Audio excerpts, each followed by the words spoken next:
A.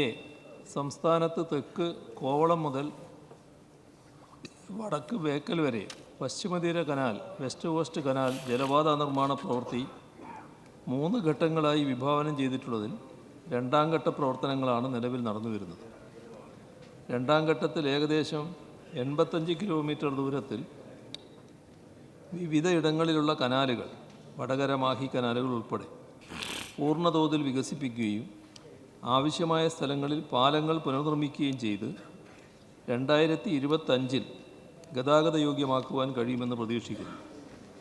കൂടാതെ മാഹി, വളപട്ടണം, നീലേശ്വരം, ബേക്കൽ എന്നിവിടങ്ങളിൽ പുതിയ കനാലുകൾ നിർമ്മിക്കുന്നതിനുള്ള ഭൂമി രണ്ടാം ഘട്ടത്തിൽ ഏറ്റെടുക്കും. മൂന്നാം ഘട്ടത്തിൽ വിവിധ ഇടങ്ങളിലായി 61 കിലോമീറ്റർ ദൂരത്തിലുള്ള കനാലുകൾ കോഴിക്കോട് കനാൽ സിറ്റി പ്രോജക്റ്റ് ഉൾപ്പെടെ പൂർത്തീകരിക്കാനും പശ്ചിമതീര കനാലുകളുടെ ടെർമിനൽ നിർമ്മാണവും ഫീഡർ കനാലുകളുടെ വികസനവും പൂർത്തിയാക്കാനുമാണ് ശ്രമിക്കുന്നത്.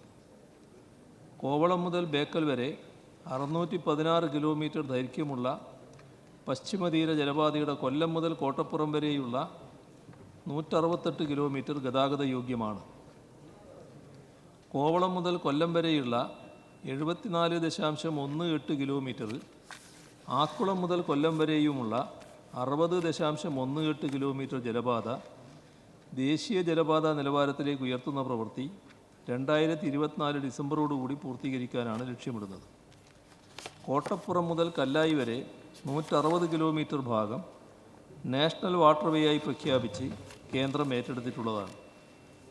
Inland waterway authority of India വിശദമായ പദ്ധതി രേഖ തയ്യാറാക്കിയിട്ടുണ്ടെങ്കിലും കേന്ദ്ര സർക്കാർ ഫണ്ട് അനുവദിക്കാത്തതിനാൽ IWA inland water authority of India IWAയുടെ വികസന പദ്ധതികൾ ആരംഭിച്ചിട്ടില്ല. എന്നാൽ സംസ്ഥാന സർക്കാർ കനാലുകളുടെ ആഴം കൂട്ടി ഗതാഗത യോഗ്യമാക്കാനുള്ള പ്രവൃത്തികൾ നടപ്പിലാക്കി വരുന്നു. വെസ്റ്റ് കോസ്റ്റ് കനാലിൽ വിവിധ ഭാഗങ്ങളിൽ നടന്നു വരുന്ന പ്രവൃത്തികളുടെ പുരോഗതി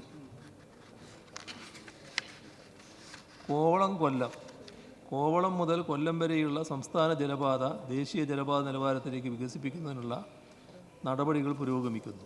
ഇതിൽ കോവളം മുതൽ അഷ്ടമുടി കായൽ സൗത്ത് വരെയുള്ള 74.18 കിലോമീറ്റർ ഭാഗത്തെ 51 കിലോമീറ്റർ ഗതാഗത യോഗ്യമാണ്. കോവളം മുതൽ കായംകുളം വരെ ഇൻലാൻഡ് നാവിഗേഷൻ വകുപ്പ് നടപ്പാക്കി വരുന്ന നിർമ്മാണ പ്രവൃത്തികൾ ദ്രുതഗതിയിൽ നടന്നു വരുന്നു. കൂടാതെ കോവളം മുതൽ വർക്കല വരെ കനാൽ വികസനത്തിൻ്റെ ഭാഗമായി കനാൽ പുറമ്പോക്കിൽ താമസിക്കുന്ന 1480 കുടുംബങ്ങളെ പുനരധിവസിപ്പിക്കുന്നതിനുള്ള നടപടികൾ പുരോഗമിക്കുന്നു. ഇതിനകം 512 കുടുംബങ്ങളെ പുനരധിവസിപ്പിച്ചിട്ടുണ്ട്.